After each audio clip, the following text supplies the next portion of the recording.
The morning in Wyoming broke thin and sharp, a sheet of cold light stretched over violet sage and frost-whitened grass. Thomas saw the rope, first raw hemp, cutting a hard line across his fence post, then the small shape slumped beneath it. He swung down from his horse boots, whispering in the rhyme, and the shape resolved into a girl. 16, maybe. Dark hair matted with frost lips split from thirst. Rope burns ringed her wrists in angry red, as if the night itself had tried to hold her down. He didn't reach for her, not at once. 20 years alone on this land had taught him that sudden kindness can scare worse than cruelty. He slid a knife under the knot and pressed until the fibers sighed apart. The rope fell. Her eyelids fluttered and fear opened them the rest of the way. "Don't," she rasped, scrambling back until her heels bumped the fence. "I won't touch you," Thomas said, palms out, voice low enough not to break. The wind tugged at his coat, carried no other sound but a far coyote and the creak of settling posts. "You're on my land. That's all you need to know for now." She searched his face like it was a map to safety and kept finding blank places. He was a big man, weather and work having squared him where gentler years might have rounded. But his gray eyes were steady, not hungry. Her gaze dropped to the cut rope at her feet, then climbed back to his hands, held open empty. "What's your name?" he asked. "Clara," she whispered, like she was confessing a crime. He nodded as if the name explained everything. "There's water at the cabin." He gestured toward the rise beyond the cottonwoods. "You can walk beside me. No one lays a hand on you unless you ask." She didn't move. Her breath fogged and broke apart. He counted the distance to the saddle canteen, to the door, to how fast a frightened child could run. "All right," he said, almost to the frost. "We'll start with answering only what you can." Her eyes slipped past him to the track scars in the dirt, two fresh grooves skirting his fence line and fading into the wide distance. She swallowed. "My stepfather," she said at last. "He brought me in the night." Thomas let the words sit between them until they quit shaking. "Why here?" he said. She blinked hard. He said, "Wolves need feeding, same as folks. And men don't ask questions about what's already been taken." Anger rose in Thomas like heat under ice. He kept it beneath the surface. Anger wouldn't help her stand. "I can take you to town," he said carefully. "Sheriff will make a record." Clara's head snapped in a quick, hopeless no. The movement was practiced, automatic. "He'll send me back." Thomas looked toward the road the wagon had cut and saw what she feared, a circle that would close the moment she reached it. He thought about the sheriff who called family matters private. He thought about how the rope had bitten her wrists where a wedding bracelet should have been. "Then town is the wrong direction," he said. "Cabin first." He stepped away from her, turning his back so she could choose. After a beat, he heard the soft scuff of her shoes in the frost, coming alongside, not behind. They walked without speaking. The sun climbed a little higher, but the cold held. At the porch, he opened the door and stood aside. "Drink slow," he said, setting a tin cup by the wash basin.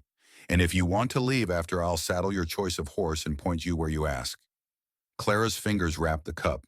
Water hit her tongue, and she flinched at its honesty. When she looked up, her voice was steadier. "Thank you," she said. "For now," Thomas answered. "For now is how we'll start." Through the kitchen window, Thomas caught the movement first, the long smear of dust unfurling on the horizon. 3 riders closing fast. He'd lived too long on this land not to recognize the urgency in their pace. Men rode like that only with purpose and rarely with good news. His hand tightened around the window frame. Time was shorter than he'd hoped. Behind him, the cabin's silence was broken only by the tremble of tin against wood. Clara sat rigid at his table, clutching the cup he'd given her. Water sloshed against its rim and rattled against her teeth as she tried to drink. Each swallow looked like an effort, her eyes jerking toward the door every few seconds as though expecting it to burst open. She wasn't just frightened, she was waiting for the inevitable. "Easy," Thomas said quietly, but she hardly seemed to hear. Her knuckles were white around the cup, her shoulders drawn in, as if bracing for a blow. He recognized the posture. He'd worn it himself once, years ago, before he escaped the house that taught him silence. The hoofbeats were still distant, but Clara's fear was already in the room. When she finally spoke, her voice was a thin thread. "They're coming back for me." Thomas turned from the window, his gray eyes narrowing. "Those men out there?" She nodded, staring into the water, as though afraid to meet his gaze. My stepfather said I was payment for his debts, that someone would take me. Her words faltered, then steadied with bitter clarity. But he changed his mind. Said I wasn't worth enough, that I'd bring shame. So he left me here. Her hands shook harder, droplets spilling onto the table. Said the wolves would clean up his mistake. The words hit Thomas with the weight of a brand he thought long cooled. Wolves. Mistakes. Debts measured in flesh. He had heard those sentences before in different voices. His jaw clenched, but his reply was calm. Not while you're on my land, he said, turning back to the window where the dust grew larger. Not while I'm standing. Thomas stood in the middle of his cabin, shoulders squared, the weight of choice pressing down on him. For 20 years he had kept his head low, tending cattle, mending fences, and leaving the world's ugliness to other men. But the sight of Clara's bruised wrists, the terror in her eyes, it left no room for retreat. His hand reached for the Winchester hanging above the hearth. He checked the chamber with practiced ease, the click of iron ringing like a vow. Clara rose so quickly her chair scraped across the floor. You don't understand, she said, voice trembling but urgent. He's not coming alone. My stepfather owes money to men who don't forgive. They burn farms to ash and laugh while the smoke rises. She pointed toward the horizon. Through the window, the riders had drawn close enough to make out their shapes. Behind one horse, something dragged. Thomas stepped outside and his blood went cold. The men had slaughtered one of his steers, its lifeless body tied to a rope, and pulled through the dust. They left the carcass by his fence, its hide torn open, flies already gathering. It wasn't hunger that drove them. It was a message. This is what happens to anyone who interferes. Inside, Clara gripped the edge of the table, her face pale. Thomas re-entered, his jaw set. You ever fired a gun before, he asked. She shook her head wide-eyed. Then today you'll learn. He pressed his old Colt into her hands. It was heavy, awkward, but steadier than the fear that shook her. Keep it low. Breathe and don't flinch.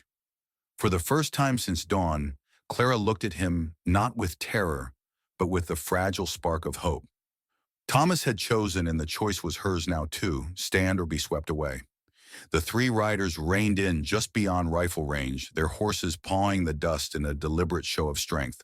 Thomas stepped onto his porch, Winchester steady in his grip, every line of his body calm but unyielding. Inside, Clara crouched low by the back window, the Colt heavy in her small hands.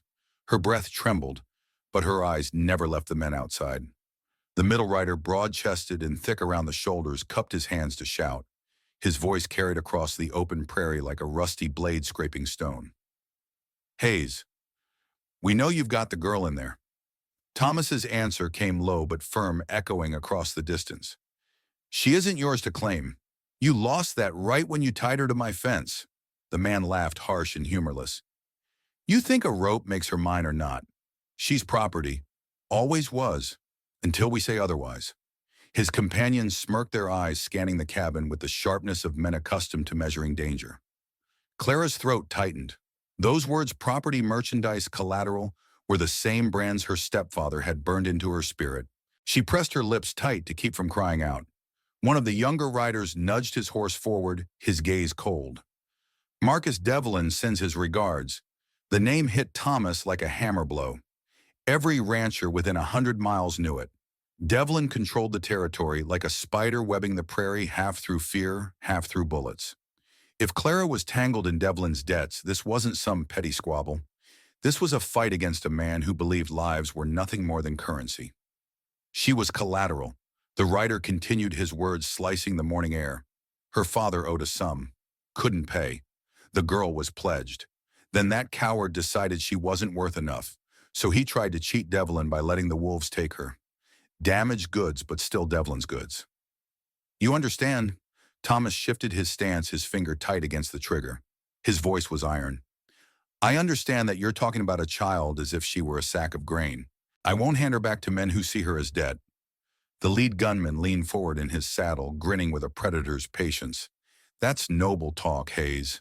But nobility doesn't keep a roof standing. Devlin wants what's his. You hand her over and we ride out quiet. No fire, no blood, no trouble. You keep your ranch, your herd, even your skin. But if you choose wrong, he gestured at the carcass rotting by the fence line, then you end up like that steer, and she still comes with us. The prairie wind rose, carrying the stench of death and the weight of threat. Clara clutched the pistol tighter, the metal rattling against her knuckles. Thomas glanced back once, catching her eye through the dim of the cabin. She saw no fear in him, only the steady fire of a man who had already chosen where he stood. "You've got 1 hour," the writer said, finally pulling his horse around. "Think hard, Hayes. Hand her over and live in peace. Refuse and your land becomes another lesson in what happens to folks who cross Marcus Devlin." The three turned their mounts, retreating just far enough to wait confident the sands of the hourglass were theirs to control. But inside the cabin, Clara whispered, her voice breaking yet fierce, "They'll never stop." Thomas set his Winchester across the table jaw, tight eyes burning with a grim resolve. "Then neither will I." The clock had begun to tick, but in Thomas's heart, the decision was already sealed. He would not trade a girl's life for his comfort, nor let Devlin carve another scar across the prairie without resistance. The storm was coming, and he meant to stand tall in it. Inside the cabin, the weight of silence pressed down heavier than the timbers overhead. Clara sat stiffly at the table, her small hands twisted together, knuckles white. The sound of distant hoofbeats still echoed in the back of her mind, a cruel reminder that danger was closing in. Thomas set his rifle against the wall and pulled a chair opposite her. His weathered face was calm, but his eyes searched hers with quiet insistence. "Clara," he said gently, "whatever you know, I need to hear it. All of it." Her lips trembled before words finally escaped low and broken. "The man outside, the one who tied me to your fence, that wasn't my father. That was Thomas Garrett, my stepfather." She hesitated, tears burning at the corners of her eyes. "Marcus Devlin. He's my real father." The revelation struck Thomas like a physical blow. Devlin, the most feared man in the territory, wasn't just a creditor reclaiming collateral. He was blood. That changed everything, made the threat more personal, more insidious. He leaned back slowly, the wood of the chair groaning beneath his weight, and exhaled through his nose. Clara's voice quickened, desperate to make him understand. "Garrett married my mama after Devlin cast us out.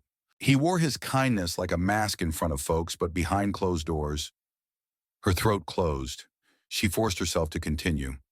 "For years he hurt me, told me I was worthless. And when Devlin's men came calling about the debt, Garrett panicked. Said if Devlin knew what he'd done to me, he'd be killed for damaging property." Thomas's fists tightened on the table veins, rising against the scarred skin. He had suspected cruelty, seen it in her bruises, in the way she flinched at sudden movements, but hearing it confirmed, stoked a fire in his chest he thought had long since burned out. "So he tied you up," Thomas muttered, his voice hardening like steel. Clara nodded. "He said the wolves would finish what he couldn't. Then he could tell Devlin I'd run off and died and the debt would vanish." Her words came out in shudders, as though speaking them aloud stripped the last defense she had left. For a long moment, Thomas said nothing. He simply stared at the table jaw, working memories colliding with the present. When he finally spoke, his voice was low and raw. "You're not the only one who's been sold like stock." Clara blinked at him, startled. Thomas leaned forward, resting his forearms on the table. His gray eyes no longer held only sympathy, they carried the weight of confession. "When I was 15, my father, my own blood, lost too much in a card game. He handed me over to a man named Crawford as payment." He pulled in a slow breath, and for the first time Clara noticed the faint stiffness in his movements, the way he avoided leaning back fully in his chair. 2 years I spent under that man's whip. 2 years of labor chains and hunger, until I finally broke free." Clara's mouth parted, her fear momentarily eclipsed by recognition. "That's why you knew. Why you didn't look at me like I was ruined." Thomas nodded once. "Because I've seen it. I've lived it.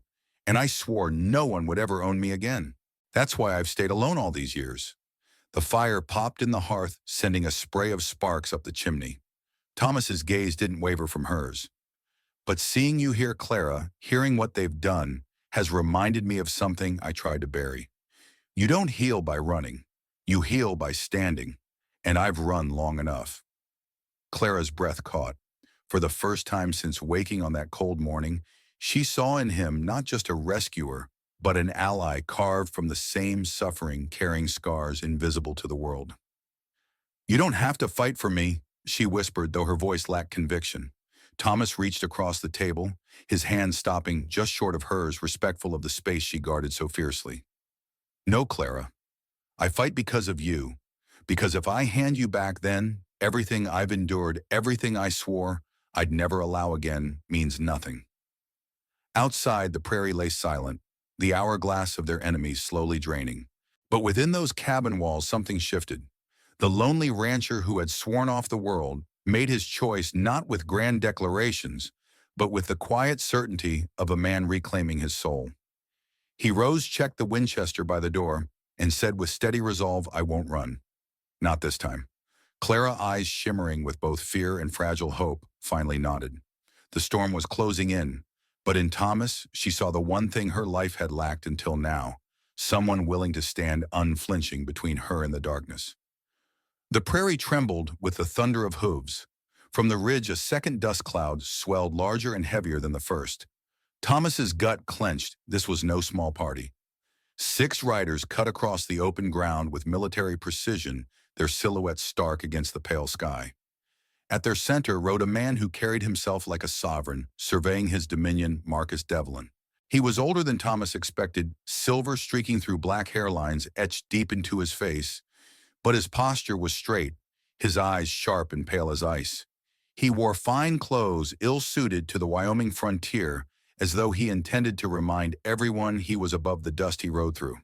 At his flanks trailed hardened gunmen men, whose reputations were built on blood and fear. The balance had shifted. What had been 3 against 1 was now 9, and every rifle barrel pointed toward Thomas's land. Devlin slowed his horse with a measured pull, letting the animal step delicately around the carcass his men had dragged to the fence. He surveyed the scene with quiet calculation, then spoke, his voice smooth but cold. "Well, well. What have we here?" Thomas Garrett, still pale, and clutching his wounded pride, scrambled to explain. "Mr. Devlin, sir, I can explain what happened." Devlin silenced him with a flick of his hand. "I'll hear from Mr. Hayes first." His pale gaze locked on Thomas, steady and unnerving. "I understand you've taken possession of something that belongs to me." Thomas Hayes gripped the Winchester tighter, forcing calm into his voice. "Nothing here belongs to you. Clara is not property." At the sound of her name, Devlin's expression shifted. He straightened in the saddle, his gaze narrowing with unsettling familiarity. "Clara," he repeated, tasting the syllables like a claim. "Is that what she calls herself now? 16 years I've let her live under false names, under false care. She is mine by blood and by right." The possessive chill in his tone made Clara, hidden at the back window, recoil. It wasn't the sound of a father's longing. It was ownership, sharp and absolute, as if she were a lost horse branded with his mark. Thomas Hayes lifted his chin. "She's not your collateral, not your debt, and not yours to command." For a moment, silence stretched heavy with the weight of violence yet to come. Then Garrett, desperate to save his own skin, blurted out, "She ain't worth the trouble, Mr. Devlin. I was doing you a favor." The shot came so fast it startled even the seasoned gunman. Devlin's revolver barked once, the crack shattering the stillness. Garrett screamed, toppling from his horse, blood staining his shoulder.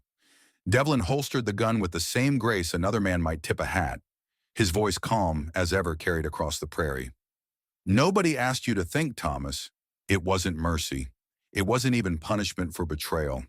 It was demonstration, a reminder to every soul present that Marcus Devlin alone decided value life and death. Shooting Garrett wasn't about Clara's suffering or loyalty, it was about control." From inside the cabin, Clara's breath hitched, her hand trembling against the pistol grip. Thomas Hayes, however, didn't flinch. He read the message in Devlin's action clearly. This was not a negotiation. It was possession staking its claim. And in that moment, he knew the real battle hadn't even begun. The cabin window shattered with a sharp crack, shards scattering into the kitchen as Clara threw herself through the frame. Her skirt snagged on the sill, but desperation lent her strength. She tore free, hitting the ground hard before scrambling to her feet. The sudden noise drew every eye, and in the heartbeat of distraction, the prairie erupted. Gunfire split the still air. Thomas fired first, his Winchester bucking against his shoulder. One rider pitched sideways out of his saddle. Another fell with a cry as lead ripped through the dust. Horses screamed, rearing and wheeling as bullets flew wild across the yard. Thomas rolled off the porch, diving behind the water trough as wood splinters rained down. Enough! Devlin's roar cut through the chaos like a whip crack. His hand shot into the air, commanding silence. "I want her alive, you fools! Hold your fire!" The shooting stuttered into uneasy quiet, leaving only the moans of the wounded and the ragged pant of frightened horses. Smoke drifted across the field, curling in the wind. Inside his chest, Thomas's heart hammered like a war drum, but his grip never faltered. 2 men down, yet still too many left standing. And now Clara was out there somewhere beyond the cabin, facing dangers she could scarcely imagine. Devlin twisted in his saddle, his pale eyes scanning. "Find her! Bring her back to me!" 3 riders spurred around the cabin, their hooves tearing divots in the earth as they disappeared from sight. The silence that followed was broken by the thud of Thomas's boots as he shifted to the trough's far side, adjusting his sightlines. He risked a glance toward the ridge, calculating. Minutes dragged. Then came the shout, "Boss! She's up in the rocks!" The rider's voice carried urgency. "She's armed and she knows how to use it." Relief cracked Thomas's tension for the briefest instant. The outcropping behind his ranch, he knew it well. Solid stone, high vantage, clear sight lines in every direction. He had taught himself to shoot there 2 decades ago, carving skill from solitude. Clara had chosen wisely, whether by instinct or memory of his guidance. "Stubborn girl," Devlin muttered, his jaw tightening, just like her mother. While Devlin's focus shifted toward the ridge, Thomas seized his chance. He slid from the trough, low to the ground, boots silent on the dirt. In a swift movement, he darted across open space, bullets tearing the air behind him, but missing their mark. He slammed against the corner of his cabin, breath-ragged rifle ready. For the first time since the riders arrived, he wasn't a stationary target. He had angles and now shadows and the will to fight on Clara's terms. The prairie, once suffocating in its silence, seemed to breathe with him as he prepared for the next storm. The standoff stretched into a dangerous silence. Horses snorted, stamping the dirt as their riders shifted uneasily. Clara's shadow still flickered on the ridge, rifle raised, but Devlin's patience had worn thin. His pale eyes narrowed, the corners of his mouth curling in a cruel sneer. "You think hiding her changes anything?" Devlin called, his voice ringing across the yard. "She's mine by blood, and I'll not be made a fool of, not again. Do you hear me, Thomas? I won't lose face in this valley twice." His words cracked like a whip, thick with the pride of a man who thrived on fear. Thomas's jaw tightened, his rifle steady against the corner of the cabin. "She's not yours, Devlin. Not by law, not by blood worth keeping. She's free now." Devlin barked, a laugh sharp and humorless. "Free," he spat in the dirt. "I decide what's free, and if she won't walk out, then I'll smoke her out." With deliberate menace, he reached into his saddlebag and drew out a bundle of dynamite sticks lashed tight with twine. The sight chilled the air. Gasps rippled through his own men, but Devlin only struck a match and let the flame dance inches from the fuse. 1, 2. He began, his gaze fixed on the cabin and the ridge alike. "When I reach 10, you'll be digging splinters from her bones." Clara's eyes widened from her perch. Even at a distance, Thomas could see her hands trembling, but he raised his voice sharp enough to pierce the moment. "You call yourself a man, Devlin. Let everyone here hear it. You chained your own daughter, turned her over like cattle for a debt that wasn't hers. You beat her till she bled, left her for wolves when she didn't beg the way you liked. That's no father. That's a coward hiding behind power." The words cut through the dusk like a blade. Murmurs stirred among Devlin's riders, uncertain, uneasy. For the first time, Devlin's hand faltered, the match trembling as doubt crept across his men's faces. "Shut your mouth," Devlin roared, his pride wounded deeper than any bullet. He flung the match aside, sparks spitting as fury consumed him. Yet the hesitation had bought what Thomas needed, a fraction of space, a break in rhythm. Thomas surged from his cover boots, pounding the dirt. He closed the gap in a heartbeat, slamming into Devlin's arm just as the fuse hissed to life. The dynamite tumbled from his grasp, rolling wildly across the ground. Shouts erupted, horses rearing as men scattered. With every muscle straining, Thomas shoved the bundle with the butt of his rifle, sending it skidding across the yard and out into the open field. Seconds later, the world split apart. The explosion tore through the prairie with a thunderous cracked soil and smoke billowing skyward. Horses bolted, men threw themselves flat, and the earth shook beneath their boots. Yet the cabin still stood. The ridge still held Clara, and the people who had been marked for slaughter still drew breath. When the smoke cleared, Thomas rose slowly, chest-heaving rifle ready. Across the chaos, Clara's eyes found his wide, with both terror and relief. Devlin staggered, his face twisted in rage and disbelief, the roar of the blast still echoing. Thomas squared his shoulders, dust streaking his face, but resolve burning steady in his eyes. The message was clear: he would fight to the last breath, not just to protect Clara's life, but to rip away the chains of her past. And for the first time, it was Devlin, not Thomas, who looked uncertain. The dust from the dynamite blast still lingered in the air. When Devlin pulled himself upright, fury etched across every line of his face. His men shifted uneasily, but none dared move until he lifted a gloved hand. The silence that followed felt like judgment itself, thick, cold, and final. His pale eyes cut toward Thomas Garrett, Clara's stepfather, who writhed on the ground from the earlier wound. Blood soaked his sleeve, but his sneer remained, lips curling in defiance. For Devlin, though, Garrett was no ally, just a liability. "You were trusted," Devlin hissed, drawing his pistol. "Trusted to manage what was mine. Instead, you turned sloppy. You tied her wrong, left her where a rancher could stumble across her. You let shame touch my name." Garrett tried to push up on one elbow, spitting dirt. "She was nothing but—" The gunshot split his words in half. Garrett collapsed still, and silent dust swallowing the last twitch of his body. A murmur rippled through the riders, half approval, half unease. But Devlin didn't blink. To him, the execution was not justice. It was simply maintenance, like cutting away rot from a tree. Clara gasped from her place on the ridge. Even after all the torment, the sight of Garrett executed so coldly left her trembling. Yet Devlin looked up at her, voice sharp but dripping with false tenderness. "I am sorry, Clara," he called, though the words rang hollow. "Sorry you had to see that. But you must understand, I correct mistakes, even the ones made by those who mishandle what belongs to me." His tone wasn't sorrow. It was ownership, possession, dressed up as apology.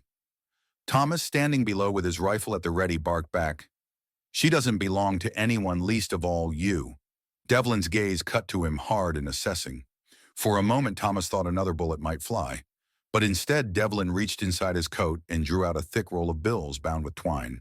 He weighted in his palm, the smirk tugging at his lips, as if mocking the very concept of choice. Rancher, Devlin said evenly, tossing the bundle into the dirt between them. "Take it. More money than you'll see in 3 winters. Enough to start over anywhere west of the divide. All I ask is that you carry her far from here. Let her vanish into the horizon so I needn't hear her name whispered again." The offer slithered into the air like a snake, coiling around everyone who heard it. The men shifted, some nodding, as though it were generosity, others frowning at its cruelty. For Clara, it felt like chains being forged anew. Her life reduced once again to a transaction, a ledger line to be bought and erased. She shook her head slowly, voice breaking, as she shouted down, "You can't buy freedom with blood-stained money." Thomas glanced at the bundle on the ground, then at Clara. His hand did not move. His silence was louder than any words. Devlin mistook it for consideration, and with a curt nod, he turned his horse. "Good," Devlin muttered, signaling his men. "Make sure she's gone. That's all I require." With that, he pulled his riders into formation. Hooves thundered as the troop wheeled away, the sound fading toward the horizon.